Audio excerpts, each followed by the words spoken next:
Sisters and brothers of America,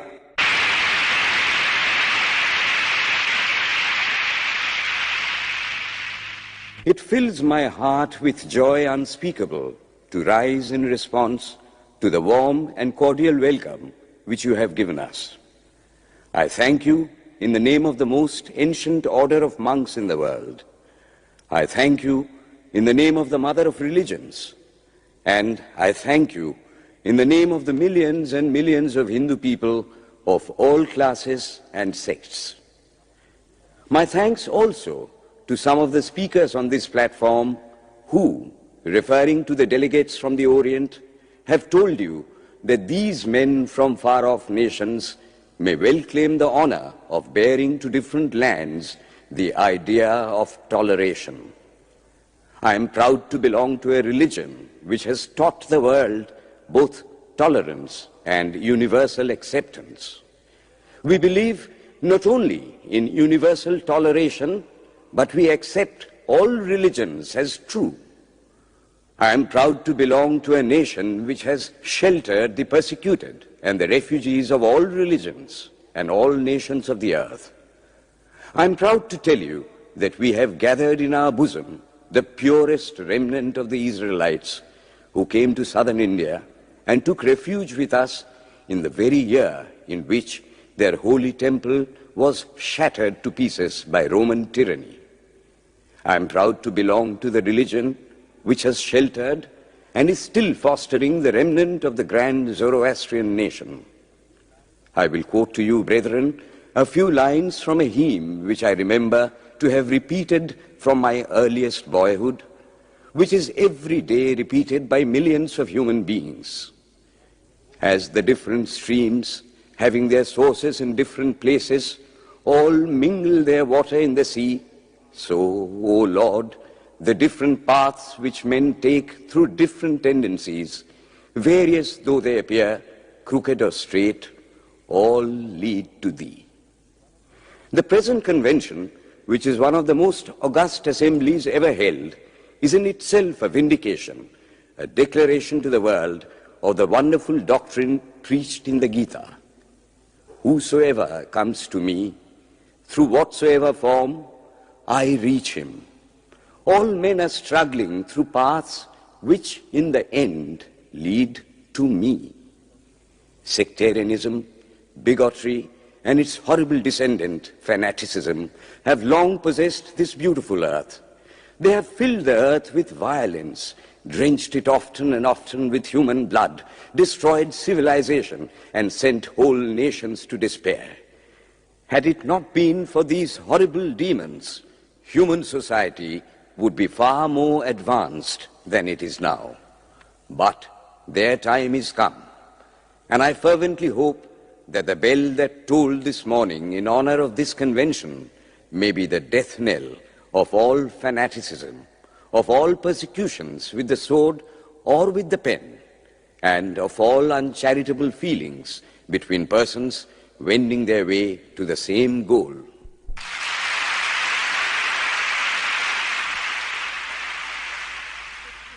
Ladies and gentlemen, on the agenda for today, the 15th of September, 1893, a galaxy of eminent speakers are scheduled to address us, and it gives us great pleasure to once again invite Swami Vivekananda to speak. His subject for today, Why We Disagree. I will tell you a little story.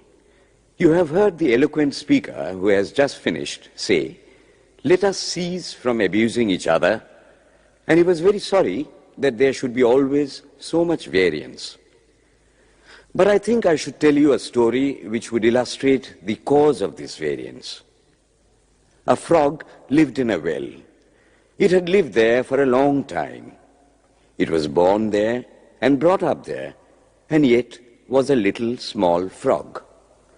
Of course, the evolutionists were not there then to tell us whether the frog lost its eyes or not, but for our story's sake, we must take it for granted that it had its eyes, and that it every day cleansed the water of all the worms and bacilli that lived in it with an energy that would do credit to our modern bacteriologists. In this way, it went on and became a little sleek and fat.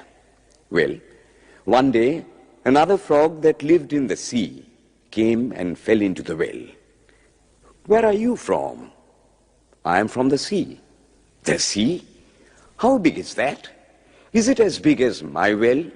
And he took a leap from one side of the well to the other. "My friend," said the frog of the sea, "how do you compare the sea with your little well?" Then the frog took another leap and asked, "Is your sea so big?" "What nonsense you speak, to compare the sea with your well." "Well then," said the frog of the well, "nothing can be bigger than my well. There can be nothing bigger than this. This fellow is a liar, so turn him out." That has been the difficulty all the while. I am a Hindu. I am sitting in my own little well and thinking that the whole world is my little well. The Christian sits in his little well and thinks the whole world is his well. The Mohammedan sits in his little well and thinks that is the whole world. I have to thank you of America for the great attempt you are making to break down the barriers of this little world of ours, and hope that in the future the Lord will help you to accomplish your purpose.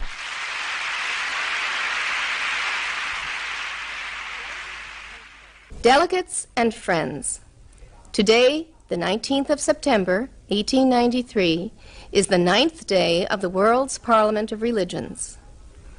We have had the privilege of listening to many distinguished speakers from the world over address us on a variety of subjects.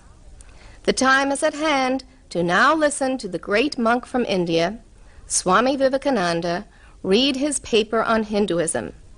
Ladies and gentlemen, Swami Vivekananda.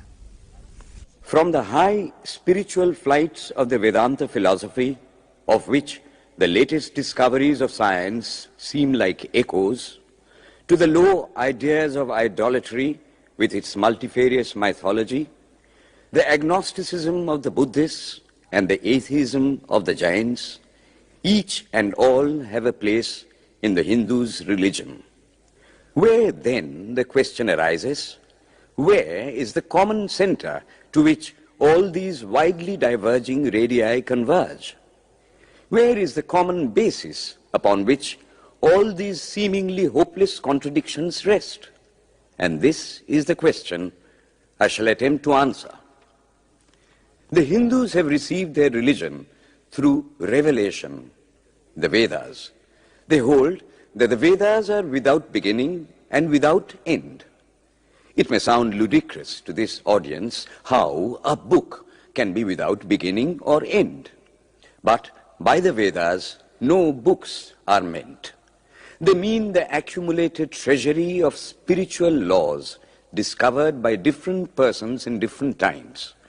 Just as the law of gravitation existed before its discovery and would exist if all humanity forgot it, so is it with the laws that govern the spiritual world.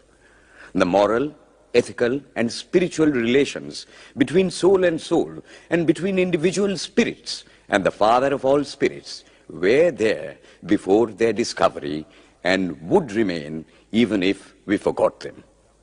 The discoverers of these laws are called rishis, and we honor them as perfected beings.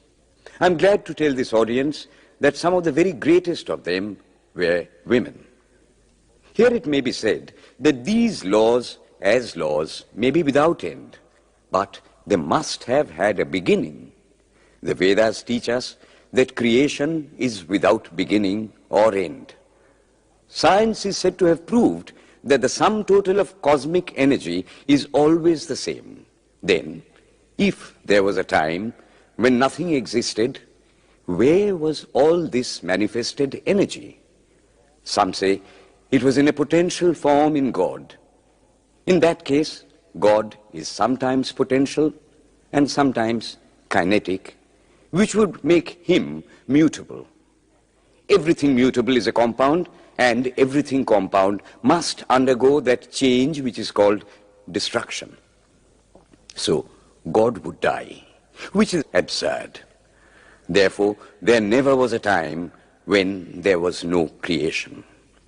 If I may be allowed to use a simile, creation and creator are two lines without beginning and without end, running parallel to each other.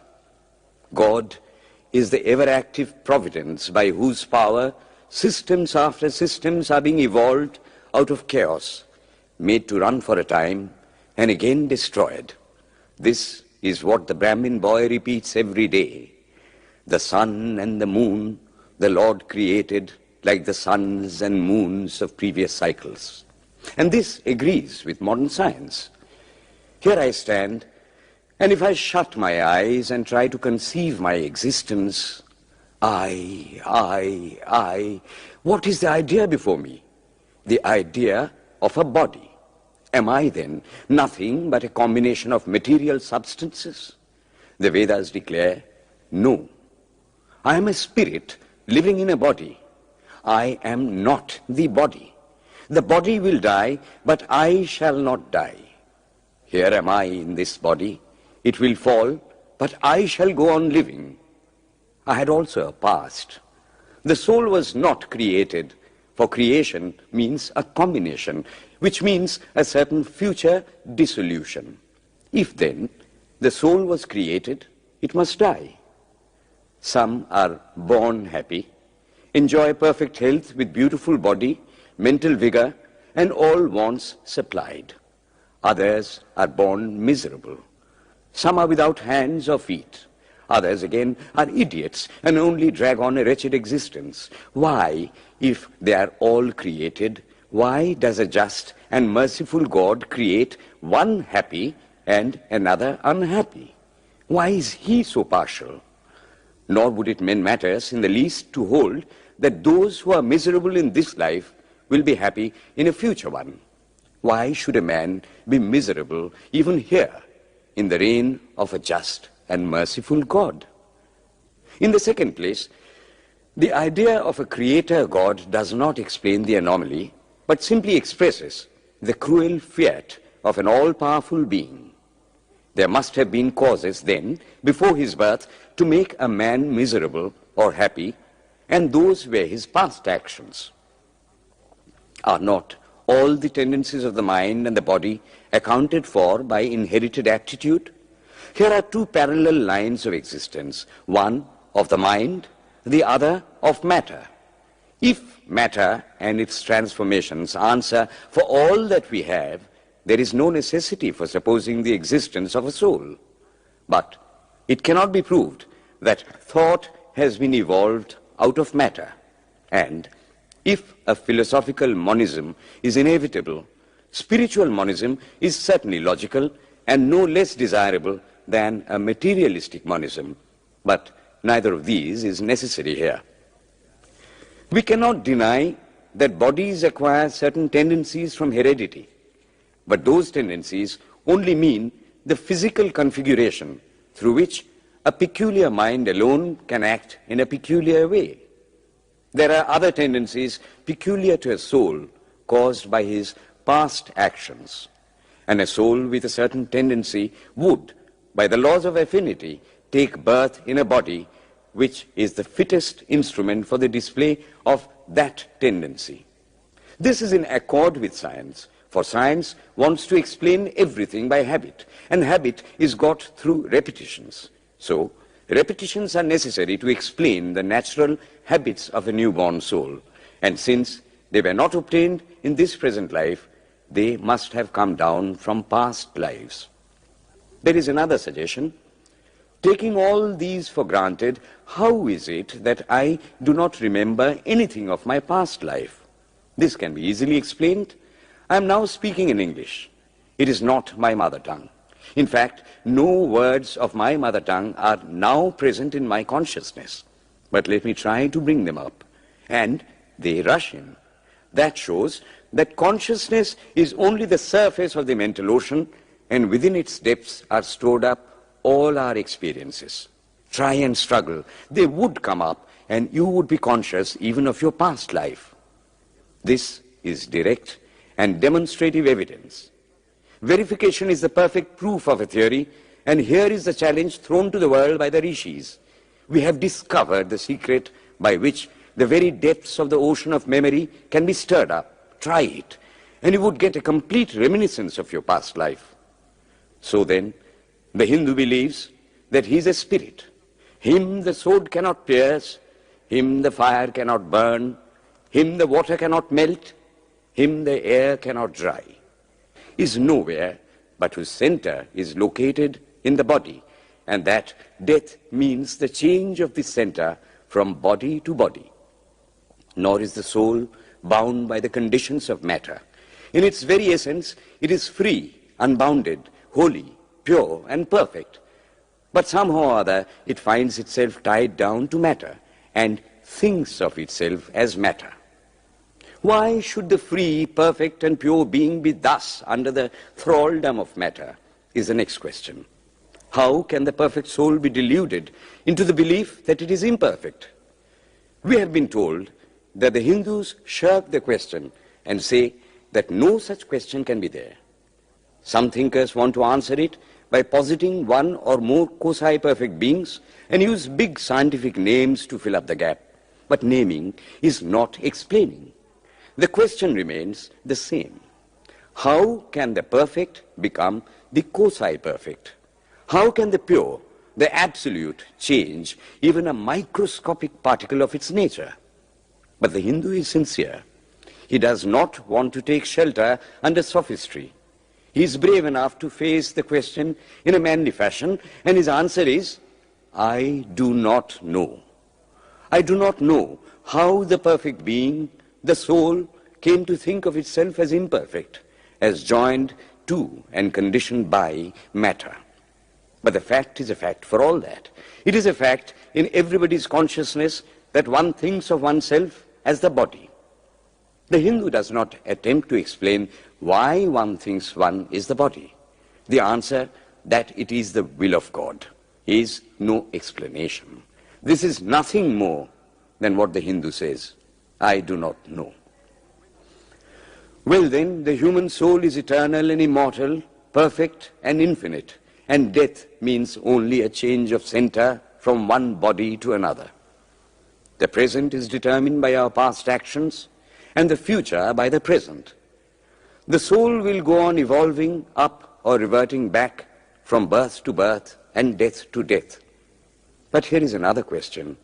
Is man a tiny boat in a tempest, raised one moment on the foamy crest of a billow and dashed down into a yawning chasm the next, rolling to and fro at the mercy of good and bad actions, a powerless, helpless wreck in an ever-raging, ever-rushing, uncompromising current of cause and effect, a little moth placed under the wheel of causation, which rolls on, crushing everything in its way, and waits not for the widow's tears or the orphan's cry?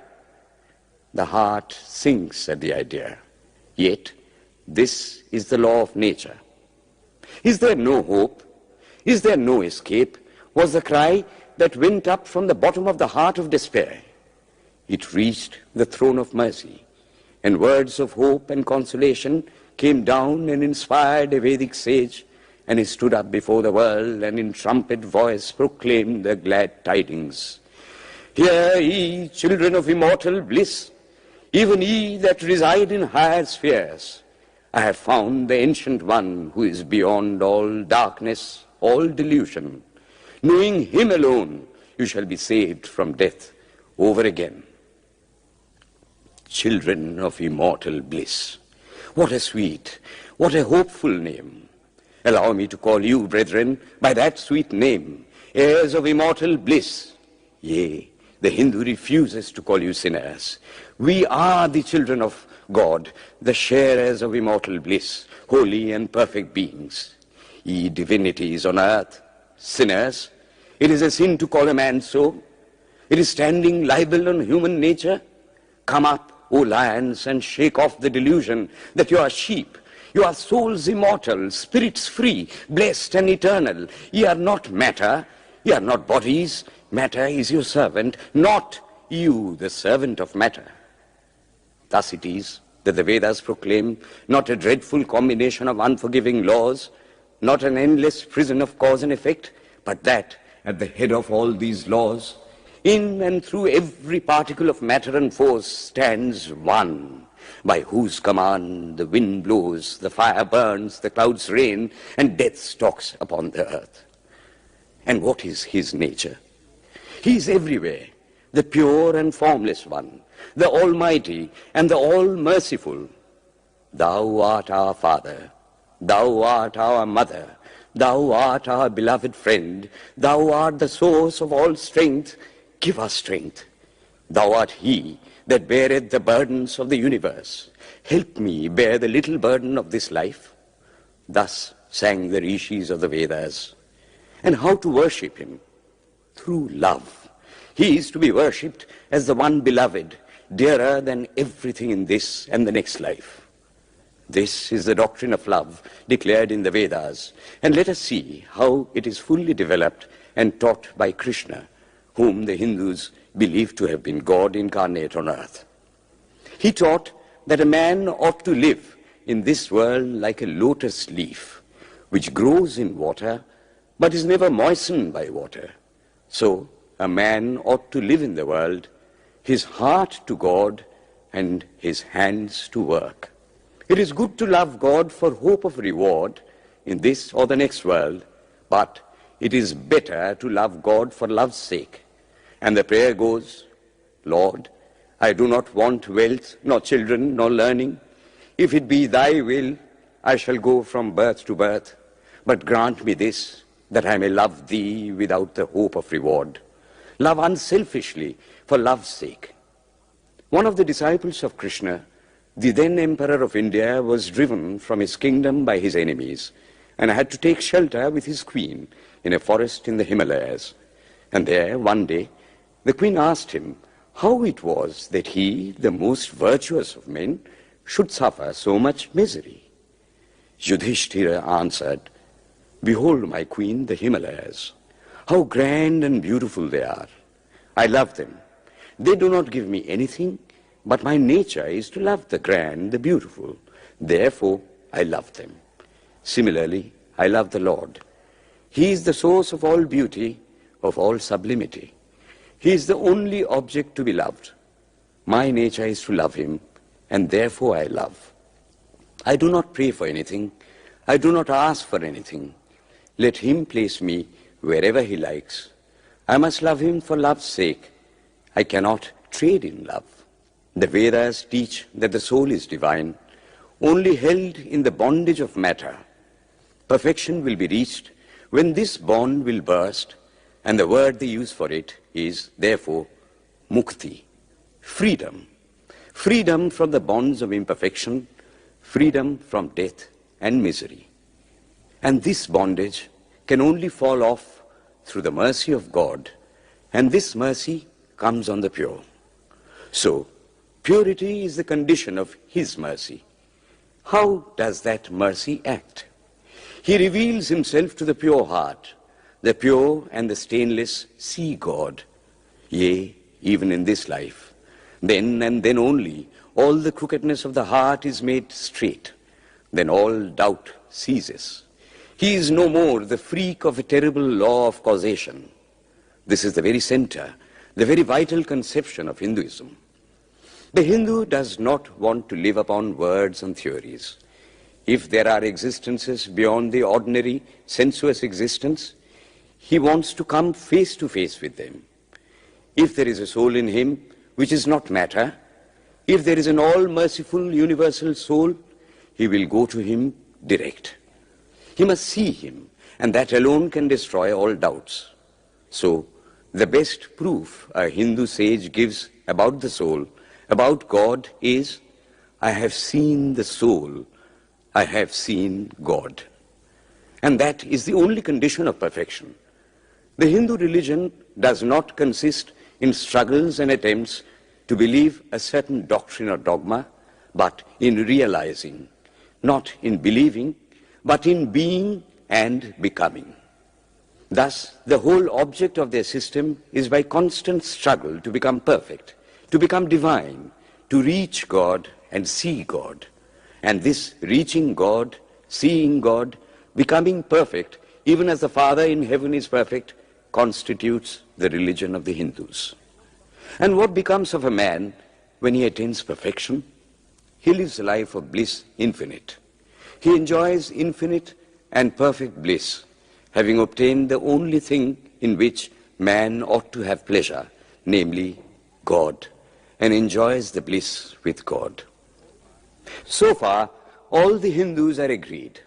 This is the common religion of all the sects of India. But then, perfection is absolute, and the absolute cannot be two or three. It cannot have any qualities. It cannot be an individual.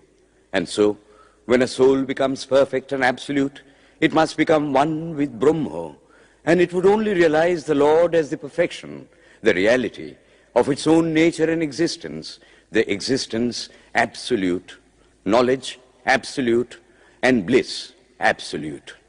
We have often and often read this called the losing of individuality and becoming a stock or a stone. He jests at scars that never felt a wound. I tell you, it is nothing of the kind. If it is happiness to enjoy the consciousness of this small body, it must be greater happiness to enjoy the consciousness of two bodies, the measure of happiness increasing with the consciousness of an increasing number of bodies, the aim, the ultimate of happiness being reached when it would become a universal consciousness. Therefore, to gain this infinite universal individuality, this miserable little prison individuality must go. Then alone can death cease when I am one with life. Then alone can misery cease when I am one with happiness itself. Then alone can all error cease when I am one with knowledge itself. And this is the necessary scientific conclusion. Science has proved to me that physical individuality is a delusion, that really my body is one little continuously changing body in an unbroken ocean of matter, and Advaita, or unity, is the necessary conclusion with my other counterpart, soul. Science is nothing but the finding of unity. As soon as science would reach perfect unity, it would stop from further progress, because it would reach the goal. Thus, chemistry could not progress farther when it would discover one element out of which all others could be made. Physics would stop when it would be able to fulfill its services in discovering one energy of which all the others are but manifestations. And the science of religion become perfect when it would discover Him who is the one life in a universe of death, Him who is the constant basis of an ever-changing world, one who is the only soul of which all souls are but delusive manifestations.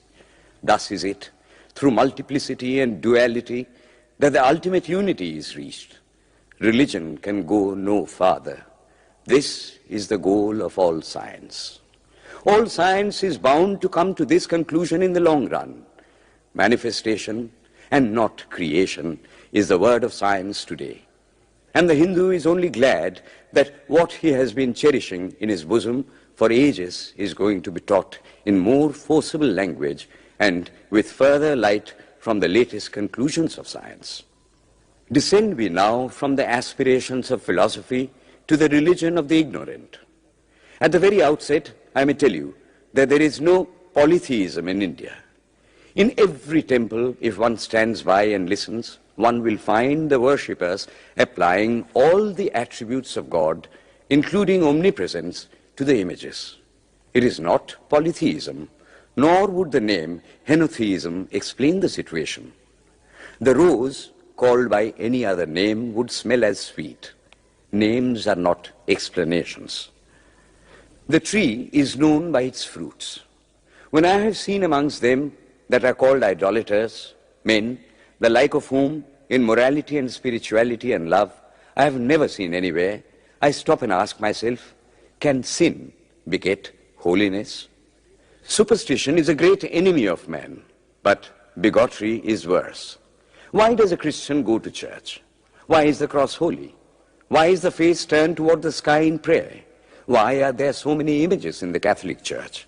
Why are there so many images in the minds of Protestants when they pray? My brethren, we can no more think about anything without a mental image than we can live without breathing. By the law of association, the material image calls up the mental idea and vice versa. This is why the Hindu uses an external symbol when he worships. He will tell you it helps to keep his mind fixed on the being to whom he prays. He knows, as well as you do, that the image is not God, is not omnipresent. After all, how much does omnipresence mean to almost the whole world? It stands merely as a word, a symbol. Has God superficial area? If not, when we repeat that word omnipresent, we think of the extended sky or of space. That is all. As we find that somehow or other, by the laws of our mental constitution, we have to associate our ideas of infinity with the image of the blue sky or of the sea, so we naturally connect our idea of holiness with the image of a church, a mosque, or a cross. The Hindus have associated the ideas of holiness, purity, truth, omnipresence, and such other ideas with different images and forms. But with this difference, that while some people devote their whole lives to their idol of a church and never rise higher, because with them religion means an intellectual assent to certain doctrines and doing good to their fellows, the whole religion of the Hindu is centered in realization. Man is to become divine by realizing the divine. Idols or temples or churches or books are only the supports, the helps of his spiritual childhood, but on and on he must progress. He must not stop anywhere. External worship, material worship, say the scriptures, is the lowest stage.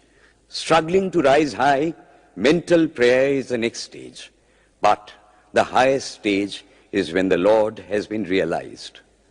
Mark, the same earnest man who is kneeling before the idol tells you, him the sun cannot express, nor the moon, nor the stars, the lightning cannot express him, nor what we speak of as fire.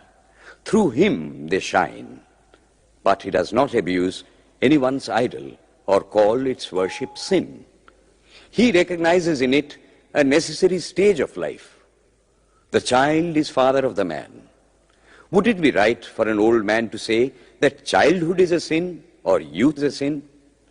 If a man can realize his divine nature with the help of an image, would it be right to call that a sin? Nor, even when he has passed that stage, should he call it an error. To the Hindu, man is not traveling from error to truth, but from truth to truth, from lower to higher truth. To him, all the religions, from the lowest fetishism to the highest absolutism, mean so many attempts of the human soul to grasp and realize the infinite, each determined by the conditions of its birth and association, and each of these marks a stage of progress. And every soul is a young eagle soaring higher and higher, gathering more and more strength till it reaches the glorious sun. Unity in variety is the plan of nature, and the Hindu has recognized it. Every other religion lays down certain fixed dogmas and tries to force society to adopt them. It places before society only one coat which must fit Jack and John and Henry all alike. If it does not fit John or Henry, he must go without a coat to cover his body. The Hindus have discovered that the absolute can only be realized or thought of or stated through the relative, and the images, crosses and crescents are simply so many symbols, so many pegs to hang spiritual ideas on. It is not that this help is necessary for everyone, but those that do not need it have no right to say that it is wrong, nor is it compulsory in Hinduism. One thing I must tell you, idolatry in India does not mean anything horrible. It is not the mother of harlots. On the other hand, it is the attempt of undeveloped minds to grasp high spiritual truths. The Hindus have their faults, they sometimes have their exceptions, but mark this, they are always for punishing their own bodies and never for cutting the throats of their neighbors. If the Hindu fanatic burns himself on the pyre, he never lights the fire of inquisition. And even this cannot be laid at the door of his religion any more than the burning of witches can be laid at the door of Christianity. To the Hindu, then, the whole world of religions is only a traveling, a coming up of different men and women through various conditions and circumstances to the same goal. Every religion is only evolving a God out of the material man, and the same God is the inspirer of all of them. Why then are there so many contradictions? They are only apparent, says the Hindu. The contradictions come from the same truth adapting itself to the varying circumstances of different natures. It is the same light coming through glasses of different colors, and these little variations are necessary for purposes of adaptation. But in the heart of everything, the same truth reigns. The Lord has declared to the Hindu in his incarnation as Krishna, I am in every religion as a thread through a string of pearls. Wherever thou seest extraordinary holiness and extraordinary power raising and purifying humanity, know thou that I am there. And what has been the result? I challenge the world to find throughout the whole system of Sanskrit philosophy any such expression as that the Hindu alone will be saved and not others.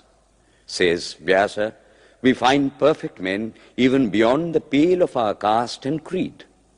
One thing more, how then can the Hindu, whose whole fabric of thought centers in God, believe in Buddhism, which is agnostic, or in Jainism, which is atheistic? The Buddhists or the Jains do not depend upon God, but the whole force of their religion is directed to the great central truth in every religion, to evolve a God out of man. They have not seen the Father, but they have seen the Son. And he that hath seen the Son hath seen the Father also. This, brethren, is a short sketch of the religious ideas of the Hindus. The Hindu may have failed to carry out all his plans, but if there is ever to be a universal religion, it must be one which will have no location in place or time, which will be infinite like the God it will preach, and whose sun will shine upon the followers of Krishna and of Christ, on saints and sinners alike, which will not be Brahminic or Buddhistic, Christian or Mohammedan, but the sum total of all these, and still have infinite space for development, which in its Catholicity will embrace in infinite arms and find a place for every human being from the lowest groveling savage, not far removed from the brute, to the highest man towering by the virtues of his head and heart almost above humanity, making society stand in awe of him and doubt his human nature. It will be a religion which will have no place for persecution or intolerance in its polity, which will recognize divinity in every man and woman, and whose whole scope, whose whole force will be centered in aiding humanity to realize its own true divine nature. May he, who is the Brahma of the Hindus, the Ahura Mazda of the Zoroastrians, the Buddha of the Buddhists, the Jehovah of the Jews, the Father in heaven of the Christians, give strength to you to carry out your noble idea. The star arose in the east. It traveled steadily towards the west, sometimes dimmed and sometimes effulgent, till it made a circuit of the world. And now it is again rising on the very horizon of the east, the borders of the sun pole, 1,000-fold more effulgent than it ever was before.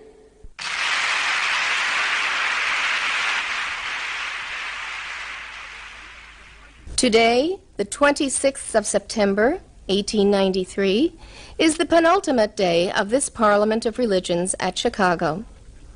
We have listened to engrossing discourses on the religions and theologies of the participating countries in these past 2 weeks.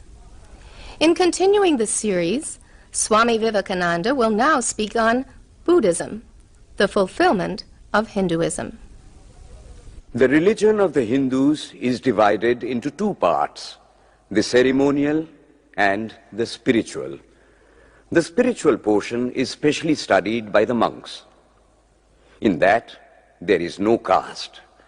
A man from the highest caste and a man from the lowest may become a monk in India, and the two castes become equal. In religion, there is no caste. Caste is simply a social institution. When Buddha was teaching, Sanskrit was no more the spoken language in India. It was then only in the books of the learned. Some of Buddha's Brahmin disciples wanted to translate his teachings into Sanskrit, but he distinctly told them, "I am for the poor, for the people. Let me speak in the tongue of the people." And so, to this day, the great bulk of his teachings are in the vernacular of that day in India. Whatever may be the position of philosophy, whatever may be the position of metaphysics, so long as there is such a thing as death in the world, so long as there is such a thing as weakness in the human heart, so long as there is a cry going out of the heart of man in his very weakness, there shall be a faith in God. Let us then join the wonderful intellect of the Brahmin with the heart, the noble soul, the wonderful humanizing power of the great Master.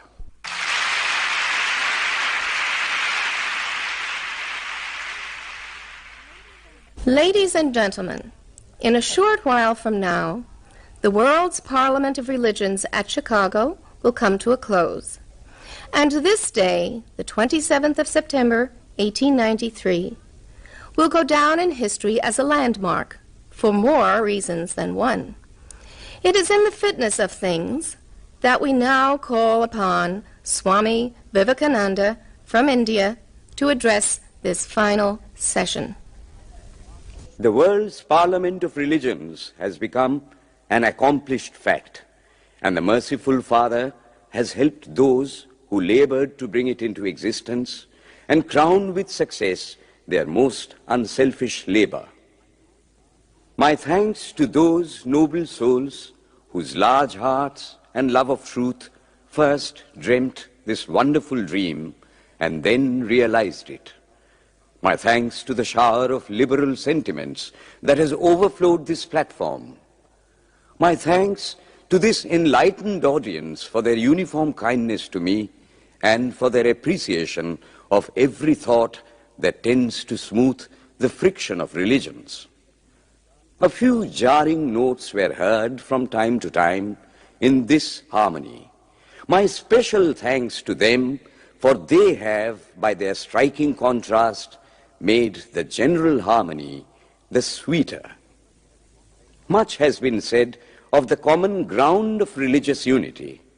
I am not going just now to venture my own theory, but if anyone here hopes that this unity will come by the triumph of any one of the religions and the destruction of the others, to him I say, brother, yours is an impossible hope. Do I wish that the Christian would become Hindu? God forbid.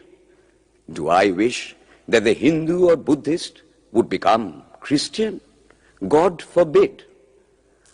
The seed is put in the ground, and earth and air and water are placed around it. Does the seed become the earth or the air or the water? No. It becomes a plant. It develops after the law of its own growth, assimilates the air, the earth, and the water, converts them into plant substance, and grows into a plant. Similar is the case with religion. The Christian is not to become a Hindu or a Buddhist, nor a Hindu or a Buddhist to become a Christian, but each must assimilate the spirit of the others and yet preserve his individuality and grow according to his own law of growth. If the Parliament of Religions has shown anything to the world, it is this. It has proved to the world that holiness, purity, and charity are not the exclusive possessions of any church in the world, and that every system has produced men and women of the most exalted character. In the face of this evidence, if anybody dreams of the exclusive survival of his own religion and the destruction of others, I pity him from the bottom of my heart and point out to him that upon the banner of every religion will soon be written, in spite of resistance,